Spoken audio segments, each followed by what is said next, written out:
All right, in this video, I'm going to show you how to manage inventory for your products and how to set up warehouses. So let's go ahead and edit one of these products, and I'm just going to go ahead and use dog biscuits for this example. What we want to do is navigate here to our advanced settings, and we want to enable inventory. That is then going to bring up our inventory section over here. You can then put in your SKU code and your barcode. This is obviously for internal purposes. I'm just putting gibberish in there. And then you can set your inventory. So let's say we've got 100 items. Now you'll notice that we've got virtual inventory and physical inventory. So if this is a virtual product, say you are selling a mastermind and you only want 100 tickets to be available, then you'll create a virtual inventory option here, and you'll only sell 100 items. Once it's sold out, no more tickets available, sorry. But you can also create physical inventory, of course. So when we go to select the physical inventory option, you are going to be prompted to add a warehouse if you haven't already added a warehouse in the system.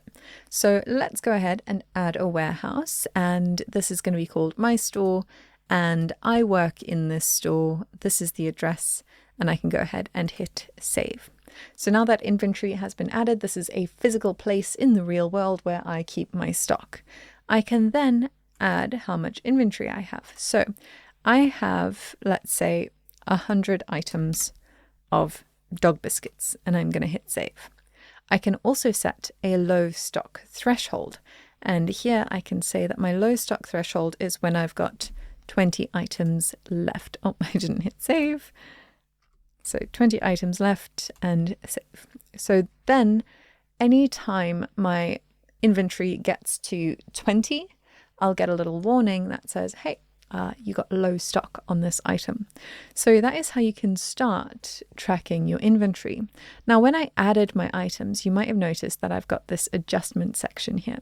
So I can either add or I can subtract.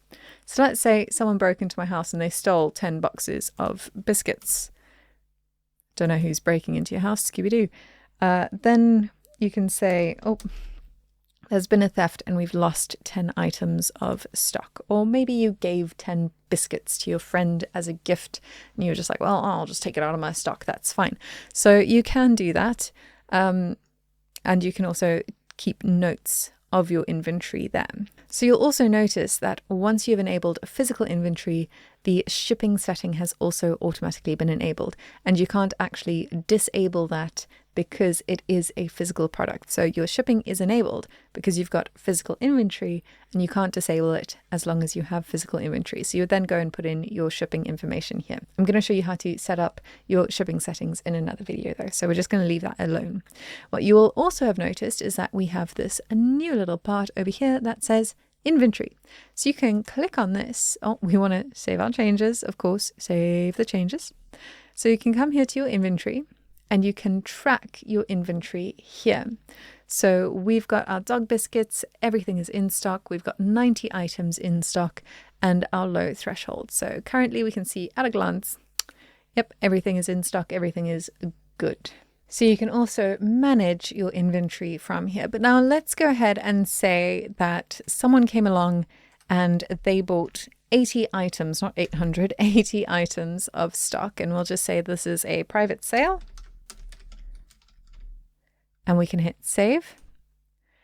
We'll then get our low stock notification here. So we'll be able to see at a glance again, oh, low stock, we need to stock up. And once all of these items have been sold, so let's subtract that and say all of the items have been sold. Again, just a personal sale. We can go ahead and hit save and we'll get the out of stock notification. Now we can, of course, view more details by clicking on that item there saying view product. And when we scroll down, we can view our inventory history. So clicking here, we'll be able to see exactly what has been happening with this product and with the stock. So as people purchase your product, of course, this is going to naturally decrease, but you'll also be able to see anything that's been happening outside of that. So all of your inventory history will be shown here within the product. But now what happens if you have multiple warehouses. Well, let me show you how to set up a second warehouse, or just how to set up a warehouse in the system. So we're going to come here to setup on the left hand side, and we're going to come here to warehouses. Here we have my store. Let's go ahead and add a warehouse by clicking on add warehouse over here. This one we're going to call your store. And we could have a different staff member, but currently I'm just the only one. So we're just going to pretend that there's two of us and Gil Bates is someone else. And now we've got two different people working in two different stores. Okay, so we've got our warehouse here. When I navigate back to my products, I'm going to come here to my inventory, and you'll see that now I've got two warehouses here and the stock for both of them. So I'm going to come and say that perhaps warehouse 2 is in a smaller area. We know that it's not that big of a deal. The stock goes out a little bit slower. So we're going to put like 50 items of stock into warehouse 2, and we're going to put 100 items of stock back into warehouse 1. So now we've had our stock intake. We can, of course, have a few things happen here. So let's say subtract from this one. There's 10 items that have gone out, and this is, let's say again, personal sale, for example. I can go ahead and hit save. And now when I view my inventory history, you'll see that I've got the inventory history for my store, and then I've got the inventory history for your store. So I'll be able to see what is happening in terms of inventory in both warehouses. And of course, if I navigate to inventory over here, you'll see that I can individually manage the inventory for both warehouses. So to manage the inventory for my store, I'll click in here. I can manage all of the inventory here at a glance. And this is going to, of course, list all of the different products that we have physical inventory for.